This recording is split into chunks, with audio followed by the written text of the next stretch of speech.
Guys, welcome to my YouTube channel English classes Karhara. आज मैं आपको लेकर आया हूँ प्रेजेंट इंडिफिनिट टेंस। तो प्रेजेंट इंडिफिनिट टेंस किस तरह से यूज किया जाता है, क्या इसकी पहचान होती है, इसको सीखने के लिए आप वीडियो को अंत तक जरूर देखें। तो देखिए, इसकी पहचान जो होती है, अभी तक भविष्य की निश्चित योजना, यदि कोई भविष्य की निश्चित योजना दी गई है किसी सेंटेंस में तो हमारा प्रेजेंट इंडिफिनिट टेंस होता है। दूसरी, आदत यदि किसी व्यक्ति को आदत है, हैबिट है, तो उसके लिए प्रेजेंट इंडिफिनिट टेंस यूज किया जाता है। सार्वभौमिक सत्य, यदि कोई सार्वभौमिक सत्य दिया गया है तो वो हमारा हमेशा प्रेजेंट इंडिफिनिट टेंस में यूज होता है।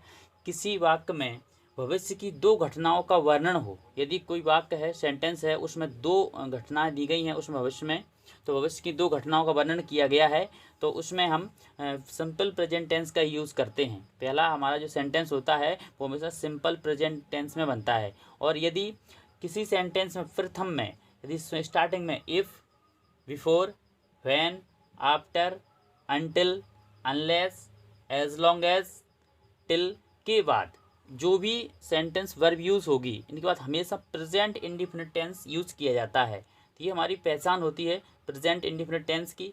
इसका रूल्स नंबर 1 कहता है एफर्मेटिव सेंटेंस। यदि हम इसके एफर्मेटिव सेंटेंस बनाने वाले हैं तो इसका स्ट्रक्चर क्या होगा, तो सबसे पहले हम सब्जेक्ट को रखते हैं, फिर हमारी वर्ब में एस या ई एस। तो ये बहुत महत्वपूर्ण होता है कि मोस्टली स्टूडेंट्स क्या करते हैं, यहीं पर कन्फ्यूज हो जाते हैं कि एस लगाएं कि ई एस लगाएं।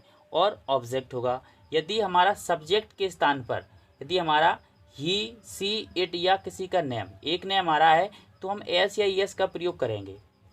यदि सब्जेक्ट के स्थान पर आई, वी, यू, दे या नेम्स, यानी एक से ज़्यादा नेम दिए गए हैं, तो उसमें हम एस या एस का प्रयोग नहीं करेंगे। ये हम समस्या ये आती है कि हम एस किसके साथ लगाएं और ई एस किसके साथ लगाएं, ये लगाना बहुत कठिन होता है। मोस्टली स्टूडेंट इसी में गलती कर देते हैं। तो आपको करना क्या है, मैं आपको ऐसा रूल्स दे रहा हूँ जिसको इसके बाद आपको कभी ये टेंशन नहीं रहेगी, आपको कोई कन्फ्यूज़न नहीं होगा। जैसे हमने लिखा अंग्रेजी वर्ब में, यदि हमारा सब्जेक्ट सिंगुलर हो, क्या हो, ही, सी, इट या किसी का एक नाम दिया गया हो और उसमें वर्ब दी रहती है, तो अंग्रेजी वर्ब का जो अंतिम अक्षर है, यदि आपका ओ हो, एस हो, डबल एस हो, एस एच हो, सी एच हो, टी एच हो और एक्स हो, तो आपको उसमें हमेशा ई एस का प्रयोग करना है। पहला एग्जाम्पल है हमारा, वह है 10 जनवरी को भोपाल जाएगा। तो मैंने देखा दोस्तों, ये हमारा फिक्स है, वह 10 जनवरी को भोपाल जाएगा, यानी उसका प्रोग्राम फिक्स हो चुका है।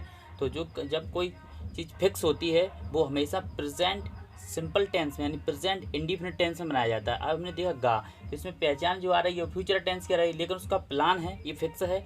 और प्लान जब होता है, फिक्स होता है, तो क्या कर रहा है, 10 जनवरी को भोपाल जाएगा, तो इसमें लिखा है जाएगा। तो गा गी को देख करके मोस्टली स्टूडेंट समझते हैं कि हमारा टेंस जो है वो हमारा फ्यूचर का है, लेकिन हमें ऐसा नहीं करना है। पहले हमें सेंटेंस को पहचानना है, फिर उसके सेंटेंस को पहचानना है। हमने पहले देखा ये सेंटेंस हमारा कैसा है, साधारण है, इसमें कहीं नई शब्द का प्रयोग नहीं किया गया है, ना ही इसमें कोई इन्वर्टेड कॉमा लगा है, यानी हमारा साधारण है। तो सिंपल वाली स्ट्रक्चर, यानी सब्जेक्ट प्लस वर्ब में एस या एस प्लस ऑब्जेक्ट, इससे बनेगा। तो हमने देखा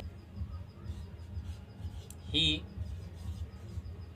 तो गो में क्या आया है, ओ आया है, तो ओ आया है तो क्या लगाएंगे, यानी ओ एस डबल मिल रहा है हमारा, तो ई एस। तो ही गोज टू भोपाल, कब जाएगा वो, तो 10 जनवरी। इस तरह से हमारा हो जाएगा। अगला लिया है, पृथ्वी सूर्य को चक्कर लगाती है, पृथ्वी सूर्य को चक्कर लगाती है। तो दोस्तों, इस तरह के वाक्यों को सीखने के लिए आप हमारे चैनल पर बने रहें और चैनल को सब्सक्राइब करें। अगला है, पृथ्वी सूर्य को चक्कर लगाती है। तो सबसे पहले हम लिखेंगे द अर्थ मूव्स।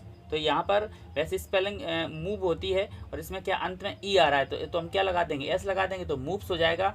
और हमने देखा कि पृथ्वी सूर्य को चक्कर लगाती है, यानी ये सेंटेंस जो हमारा है वो सार्वभौमिक सत्य है। तो सार्वभौमिक सत्य है, तो द अर्थ मूव्स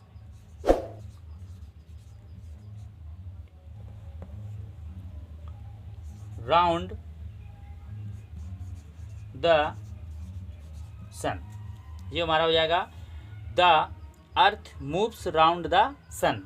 अगला है मैं MP में रहता हूँ, तो हमने देखा आई, मैं के लिए क्या यूज़ किया जाता है आई। दोस्तों आई यूज़ में जो होता है वो नेचर में क्या होता है, सिंगुलर यूज होता है, लेकिन इसका जो यूज़ करते हैं वो हम प्लूरल में यूज़ करते हैं। आई को हम प्रेजेंट इंडिफिनिट टेंस में प्लूरल मानते हैं, तो आई होगा, आई के साथ हम लिखेंगे लिव, इसमें एस यस का प्रयोग नहीं करेंगे। आई लिव इन MP, इस तरह से हो जाएगा। राजा हमेशा लेट आता है, तो ये क्या है, उसकी हैबिट है, तो हैबिट को भी हम सिंपल प्रेजेंट टेंस में ही दर्शाते हैं, प्रेजेंट टेंस के द्वारा दर्शाया जाता है। तो हम लिखेंगे राजा, राजा, और हमेशा, हमेशा के लिए हम ऑलवेज, ऑलवेज कम, तो कम होती है, लेकिन हम देखा कि राजा क्या एक सिंगुलर है और हमारा जो वर्ब है उसका अंतिम जो लेटर जो आ रहा है वो ई है, तो इनमें से हमारा कोई सा अक्षर नहीं मिल रहा है। जब नहीं मिल रहा हो तो हमें प्रयोग करना है एस का, तो हो जाएगा कम्स। तो राजा ऑलवेज कम्स, कैसा आता है, लेट, लेट हो जाएगा।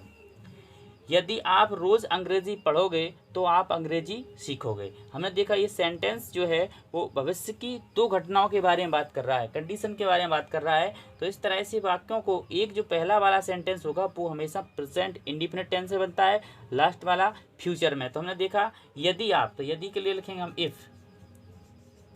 If you read English